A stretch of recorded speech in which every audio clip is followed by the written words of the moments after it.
안녕하세요. 2020년 5월 16일 토요일 지분경매로 토지개발업자 되기 저자 조홍소입니다. 오늘 18강 할 차례입니다. 지난주까지 17강 공유물 분할 소송에 대해서 했는데요. 오늘은 부동산 처분금지 가처분 신청에 대해서 할 겁니다. 이 부동산 처분금지 가처분을 우리가 신청하는 이유가요. 공유물 분할 소송을 하게 되면 타 공유자가 자신의 지분에 어떤 그 제한사항, 그러니까 근저당, 가등기라든가 어떤 또 압류, 가압류 같은 것이 들어오게 되면은 여러분들이 공유물 분할 소송에 의한 형식적 경매를 하게 될 때 굉장히 제약사항들이 있습니다. 우리가 공유물 분할 소송에서 경매로 환가라는 이런 판결을 받는 거를 형식적 경매에 붙이게 되는 겁니다. 결국은 그 대금 분할에서 원고로서 승소하게 되는 건데요. 근데 이 경매에 붙이기 전에 이미 그 부동산 우리 타 공유자의 지분에 제한 물건이 이 소송 진행 중이나 그 전에 예를 들어서 올려놓은 상태라 그러면은 경매는 근본적으로 말소주의, 소재주의에서 부동산 권리가 전부 말소되게 되는 게 일반적인 사항입니다. 근데 예외적으로요, 인수하는 권리가 있습니다. 이 바로 형식적 경매에서는요, 이 인수하는 그 금액이 있어가지고 그 권리만큼 떠안기 때문에 이익이 반감되기 때문에 응찰하는 그 낙찰자 입장에서는 바로 시세보다 제한물건 금액만큼 저감된 금액으로 매각이 될 가능성이 많아서 내가 배당을 받아야 되지 않습니까? 형식적 경매에서. 거기서 바로 내가 채권자 입장인데요. 이때 내 지분에 상응하는 금액을 바로 환가받지 못하는 이러한 상황이 되게 됩니다. 이걸 방지하기 위해서 바로 우리가 부동산 처분금지 가처분을 한다. 처분금지 가처분을 한다는 건요, 굉장히 그 중요한 요소입니다. 공유물 분할 소송에서는요, 원고, 피고라고 했는데, 여기 보시면은 가처분, 보전처분입니다. 공유물 분할 소송은 본안 소송이고요. 이 부동산 처분금지 가처분은 신청 사건입니다. 보전 처분. 지금 현재 77페이지 하고 있습니다. 조금 전에 보여드린 지분경매로 토지개발업자 되기 이 교재에 77페이지를 하고 있습니다. 여러분들이 계속 1페이지부터요. 지금 올 초부터 강의를 하고 있으니까 오늘 이 강의를 처음 보는 분들은요. 앞에부터 천천히 따라오시면 이 지분경매에 대한 이 해결 프로세스, 또 지분경매에 대한 이런 그 전체적인 윤곽을 아실 수가 있습니다. 보시면은 인지대, 송달료, 증지 이런 그 소송에 필요한 이러한 그 비용들을 지출하는 것에 대해서는요. 전자소송에 보시면은 그 인지, 송달료 계산하는 이러한 그 계산기가 있고요. 또 대한법률구조공단에 들어가면은 소송 자동 계산기가 있습니다. 거기를 통해 가지고 하시면요. 뭐 1초 만에 바로 그 숫자만 넣어주시면 바로 되는데, 이러한 그 계산하는 방법에 대해서는 지난 시간에 다 얘기를 드렸으니까요. 이 부동산 처분금지 가처분하고 공유물 분할 소송하고는요. 여기 보시는 것과 같이 똑같습니다. 근데 단지 다른 점은 바로 원고의 지분 비율이 공유물 분할 소송할 때 그 목적물가액에 만들 때 원고의 지분 비율을 넣어야 되는 건데요. 여기서는 가처분에서는 바로 이렇게 가처분할 지분을 넣고요. 상수 3분의 1이라는 거는 똑같습니다. 그러니까 오늘 여기에 있는 제목과 같이요. 가처분에서 3분의 1 그 고정값 상수는 똑같고 공유물 분할하고요. 여기에서는 가처분할 지분을 써야 됩니다. 가처분할 지분이라는 건요, 내가 내 지분을 하는 게 아니죠. 상대방 타 공유자들의 지분을 써야 된다는 거예요. 굉장히 중요한 요소니까요. 이 부분을 굉장히 헷갈려 하시거든요. 그래서 여기 앞에 보시면요, 다시 앞쪽으로 좀 가서 소장 보겠습니다. 소장에 보시면요, 여기 원고의 공유 비율하고 3분의 1이라고 돼 있잖아요. 이 3분의 1은 고정값이다 이겁니다. 공유물 분할 소송에서는 원고의 공유지분 비율, 오늘 제목에 있는 것 같이 헷갈리실까봐 다시 한번 공유물 분할 소송에 관련된 내용도 좀 적어 드릴 건데요. 여기는 원고의 지분 비율을 쓰시는 거고요. 가처분에서는 꼭 여러분들이 헷갈리지 마시고요. 가처분할 지분, 타 공유자의 지분 비율을 쓰시는 거다. 이 지분 비율이라든가 아까 원고의 지분 비율을 쓰는 이유는 그만큼 이 재판부에서, 법원에서 나의 그 인지 가격을 낮춰주려고 이러한 그 저감된 숫자를 쓰는 겁니다. 3분의 1을 치게 되면요. 아무튼 33%만큼 이 금액이 작아질 거 아닙니까? 또 가처분할 지분을 넣으면 그 지분 비율만큼 적어진다. 그렇게 되면은 여기서 나오는 건물 또 대지 시가 표준을 이렇게 더했을 때 요 상수만큼 떨어지게 되니까 목적물가액이 두 목적물가액이 나옵니다. 바로 이렇게 여기 보시는 1,500만 70만 원, 1,571만 원 정도의 목적물가액이 나오는데 이게 전부 이런 인지와 관련돼서 하는 거고요. 여기에 나오는 금액을 갖고 보증보험 또 할 때 참고를 하게 됩니다. 이 인지대 2,500원은요. 만 원으로 지금 바뀌어 있습니다. 변경되어 있으니까 요 2,500원을요. 만 원으로 여러분들이 이건 그 가처분은 만 원으로 고정된 가격입니다. 송달료 같은 경우에는 지금 원고피고 2명이니까요. 요 송달료도 지금 인상해가지고요. 4,700원입니다. 4,700원 곱하기 2인 곱하기 3회 이렇게 해가지고 여기 지금 2,500원은 만원, 3,700원은 4,700원으로 변경하셔야 되고 가처분할 지분과 3분의 1에 대해서 여러분들이 대비해서 보시라 이런 말씀을 지금 드리는 겁니다. 공유물 분할 소송하고 가처분하고 이 목적물가액을 만들기 위해서 여기에 공식에 아주 중요한 요소를 하는 거고요. 지금 가처분은 신청사건입니다. 아직까지도 기본적인 공부를 조금 덜 하신 분들은요, 지금 신청사건, 본안소송 좀 헷갈릴 수 있습니다. 여러분들이 지분경매를 하기 위해서는요, 소송과 협상 두 가지의 그 큰 기둥을 갖고 가야 되는데, 그 중에 민사소송에 대해서 굉장히 공부를 많이 하셔야 돼요. 그래서 여러분들이 혹시, 아직 소송에 대해서 이 개념이 잘 파악이 안 되어 있는 분들은요, 그 대형 문고에 가시면은 민사소송, 나홀로 공부하는 민사소송 책이라든가 이런 교재 하나 사셔가지고 간단한 거 처음부터 끝까지 한번 다 이렇게 보시다 보면 민사소송의 흐름을 아시게 되고요. 또 민사소송의 기본을 좀 아시려고 그러면 전자소송에 들어가셔가지고 전자소송의 안에 보면 그 민사소송에 관련된 내용들을 동영상으로 이렇게 처음 오신 분들한테 강의하는 부분이 있어요. 그 부분 보시면서 공부해 나가시기 바라겠습니다. 오늘 이 77페이지 지나서 이제 그 부동산 처분금지 가처분 신청서 겉표지를 조금 전에 77페이지에 보여드린 거고요. 지금은 이제 그 첫 페이지입니다. 채권자 보시면요. 전화번호, 우리 투자자입니다. 또 주소, 이름, 전화번호를 적고요. 채무자도 마찬가지입니다. 지금 채무자 한 사람이기 때문에 이렇게 하는 거고요. 여기 보시는 것과 같이 피보정 권리 써줘야 됩니다. 우리가 공유물 분할 청구권에 의해서 이 가처분을 할 수 있다. 나의 권리가 뭐냐? 가처분을 할 수 있는 권리가 뭐냐? 이런 보전 처분을 할 수 있는 권리가 뭐냐고 지금 여기를 만약에 빼먹고 이 신청서를 제출하게 되면요. 보정 나옵니다. 피보정 권리를 작성해서 제출하십시오라고 하니까 이 부분이 혹시 누락되거나 하면 절대로 안 됩니다. 그래서 지금 보시는 이러한 그 순서대로 부동산 처분금지 가처분 신청서를 하셔야 되고요. 제일 중요한 데가 신청 취지입니다. 여기 보시는 것과 같죠. 채무자는 별지 목록 기재 부동산에 대해서 매매, 증여, 양도, 전세권, 저당권이나 임차권의 설정 및 기타 일제의 처분 행위를 하여서는 아니 된다. 그러니까 타 공유자 지분에 대해서 가처분이라고 딱 올려놓으면요. 그 지분은 이제 소송 진행돼가지고 끝날 때까지 매매, 증여, 양도, 전세권, 저당권, 임차권 이런 제한물권에 대해서 올릴 수가 없다.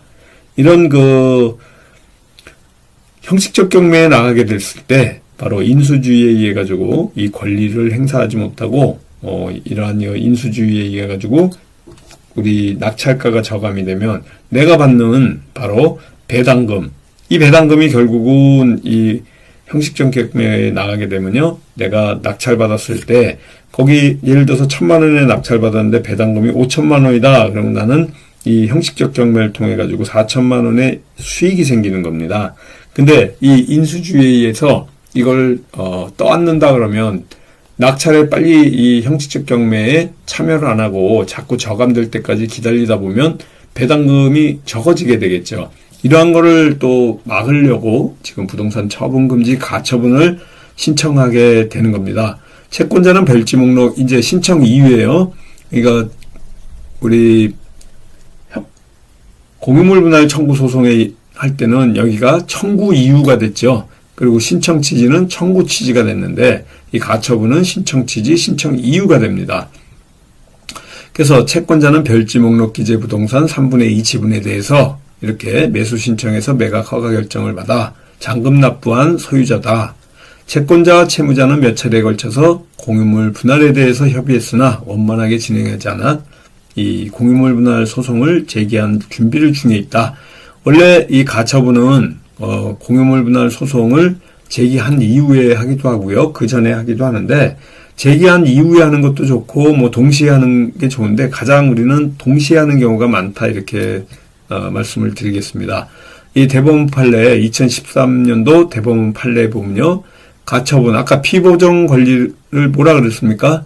여기에 가처분하는 피보정 권리는 공유물 분할 청구권이라 그랬죠. 이 권리는 가처분 신청 당시 확정적으로 발생돼야 하는 것은 아니고 바로 뭐냐면 이 가처분에 대해서 기각이 나오는 경우가 굉장히 반반이에요.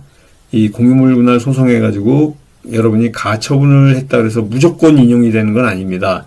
그래서 이러한 왜 그러냐면 타공유자도 나한테 내 지분에다가 가처분할 수 있는 서로 이 공유물 분할 청구권이 타공유자나 나나 다 행사할 수 있는 거기 때문에 나만 또 이렇게 한다 그러면은 어떻게 보면은 좀 편파적이고 한 사람한테 밀어주는 것 같은 분위기가 있기 때문에 판사님이 볼 때는 타공유자한테 좀 과한 이러한 가처분이 아니냐 이렇게 해서 가처분을 인용을 안 할 때가 있으니까 이 판례를 좀 인용을 해주시는 것도 좋습니다. 그래서 승소 판결이 확정됨으로써 취득할 타 지분권자에 대한 소유권을 피보정 권리로 해서 처분금지 가처분도 할 수 있다. 그래서 처분금지 가처분을 타공유자한테 신청할 수 있는 법적 근거로 요 판례 2013마 396호 대법원 판례를 갖다가 적어놓는 거예요. 혹시 모르는 이 기각 때문에. 그리고 아까 처음에 제가 얘기했듯이 이런 인수주의 때문에 형식적 경매에서 우리가 손해를 볼 수 있는 것을 미연에 방지하기 위해서 이러한 인수주의에 관련된 내용도 좀 적는 거고요. 보전의 필요성은 결국 긴급성이 좀 있어야 되는데 이 긴급성에 대해서는 채권자가 우리입니다. 채무자를 상대로 공유지분에 대한 공유물 분할 청구서를 바로 제기할 예정이나 타 공유자가 소의 회피를 목적으로 제3자나 또 타인에게 공유지분을 처분할 염려가 있기 때문에 이 신청에 이르렀다. 그리고 여기다 조금 더해준다 그러면 우리가 관례적으로 쓰는 게 들리는 소문에 의하면 타에 처분할 예정이라고 듣고 있어서 아주 긴급하게 이러한 가처분을 신청하게 되었다. 이런 것도 조금 더해서 적어주는 것도 괜찮고요. 우리 가압류 같은 경우에 부당이득금 반환 청구 소송 전에 우리가 전에 강의에 다 했던 건데요. 가압류 같은 경우에는 선담보입니다. 그러니까 부동산 가압류는 먼저 담보를 갖다가 서울보증보험증권에서 끊어가지고 이렇게 먼저 가압류할 때 같이 제출하면 되는데요. 이 부동산 처분금지 가처분은 같이 한 게 아니라 이 신청서를 내고 판사님의 이 담보 결정 명령서를 받아가지고 그거 갖고 바로 서울보증보험의 위탁증권을 끊어가지고 보험보증증권을 끊어서요 제출하게 되는 겁니다. 물론 담보를 전부 보증보험 서울보증보험의 위탁증권으로 이렇게 전부 100% 할 수도 있지만 50%는 보험증권으로 갖고 오고 50%는 현금으로 해라 이런 명령서가 나올 수도 있고요. 아니면 100%다 현금으로 해라. 뭐 100%는 잘 안 나오더라고요. 반반 나오는 경우도 많고, 전에 가장 럭키한 경우가 100% 보증보험으로 끊어서 내라. 이게 가장 좋습니다. 예를 들어서 뭐 500만 원의 위탁보증보험과 또 500만 원은 현금을 공탁하시오. 이렇게 나오면은 500만 원을 여기다 또 넣으면서 가처분해야 되는 이러한 굉장히 부담되는 상황이 되니까요. 100% 이 서울보증보험증권으로 끊는 게 좋겠다라는 얘기까지 합니다. 오늘 여기 80페이지까지 하고요. 다음 강의는 81페이지부터 다음 주에 시작하도록 하겠습니다. 자, 밴드 보면서 잠깐 말씀을 좀 드릴게요. 여기 보시면은 우리 지분경매 밴드 전체 검색란에서 지분경매라고 검색하셔가지고 실명으로 들어오시면 됩니다. 여기 보시면요. 특강이 있습니다. 그동안 이 코로나 사태 때문에 특강을 하지 못했는데요. 지금 5월달, 그러니까 5월 26일입니다. 화요일 날 4시 반부터 1일 특강이에요. 1일 특강을 서울 교대역 13번 출구 근처에 있는 우리 강의실에서 있는데요. 010-3033-9074 홍봉기 사무총장님한테 문의 주시고요. 여기 오늘 5월 26일 날 화요일 날 특강비가 5만 원입니다. 전체적인 소송과 또 협상에 관련된 이러한 특강을 1일 특강을 하는데 대부분이 한 2달에 한 번씩 하는데요. 이번에는 굉장히 오랜 동안 못했어요. 2월 달에도 못했으니까 2, 3, 4, 5, 한 4개월 정도 이상 못한 것 같은데요. 지금도 또 코로나 사태 때문에 6월 달은 뭐 어떻게 될지 지금 잘 모르겠습니다. 그런데 일단은 5월 26일 날, 화요일 날 4시 반부터 3시간 동안 있는 이 특강은 진행이 됩니다. 그래서 지금도 이렇게 접수해 주신 분들도 있고요. 그래서 정상적으로 할 거니까 이 서초동에 있는 교대역 13번 출구 근처 강의실에서 뵙겠습니다. 010-3033-9074 홍봉기 사무총장님한테 문의 주시고요. 또 우리 매주 수요일 날 있는 6개월 이 실전반 과정 수시로 등록 가능한데 이번 수요일 날 5월 20일 수요일 날도 정상적으로 오프라인 온라인 강의 다 진행하고 있습니다. 중간에 들어오셔도 돼요. 이게 이런 진도가 있는 게 아니니까 수시로 등록이 가능한 반이고요. 여기 교육 내용이 굉장히 노하우 깊은 일반적인 지분경매에서는 여러분들이 볼 수 없는 이러한 물건 검색하는 방법이라든가 해결 프로세스에 대해서 또 이러한 채권에 관련된 지분 채권에 관련된 또 지분 이러한 물건과 대부와 관련된 얘기들, 아주 깊은 채권 관리 노하우, 부실 채권에 관련된 얘기들, 또 나홀로 소송하는 방법들, 특급 협상의 기술, 가압류, 가처분과 같은 이런 노하우들, 아주 깊이 있는 심도 있는 내용까지 다루고요. 여러분들이 수익을 창출할 수 있는 아주 좋은 물건을 선정하는 요령들을 알려드립니다. 교육비가 300만 원입니다. 6개월 과정이고요. 홍봉기 사무총장님 010-3033-9074번 여기로 문의 주셔가지고요. 여러분들이 똑같은 교육장소입니다. 서울 서초역 또 교대역 서초역이 아니고요. 교대역 13번 출구에 있습니다. 또 잠깐 제가 올려놓은 게 있는데요. 6월 중에 매일경제신문사하고 저하고 이제 지분경매 실전 사례 관련한 여기 몇 자가 빠졌네요. 실전 사례 관련된 책이 이제 출판이 됩니다. 지분경매로 토지개발업자 되기에 실전 사례예요. 그러니까 실전반 내용이나 좀 마찬가지인데 여러분들이 굉장히 실전 사례로서 여러분들 보지 못했던 내용들이 있으니까 기대해도 좋습니다. 이렇게 지분경매 해결하는 첫 단추와 또 내용 증명을 보낼 때 시안을 정해서 해야 하는 이런 내용들. 그래서 매일경제신문사하고 지금 이미 원고는 지금 거의 다 끝났습니다. 그래서 지금 교정 중에 있는 상태고요. 조금 있으면 이제 인쇄에 들어갈 예정입니다. 거의 확정적으로 다 원고는 끝났습니다. 이 지분경매 실전 사례 이 책이 이제 나올 거니까 우리가 지분경매로 토지개발업자 되기 이 공부가 끝나면요. 이 출판되고 나서 이 책으로도 또 같이 공부할 수 있는 기회가 있을 것 같습니다. 자, 오늘도 주말이에요. 즐겁고 편안하고 건강하고 행복한 주말 보내시다가 또 다음 주에 5월 마지막 전주입니다. 다음 주에 여러분들하고 또 19강 진행하도록 하겠습니다. 감사합니다. 안녕히 계세요.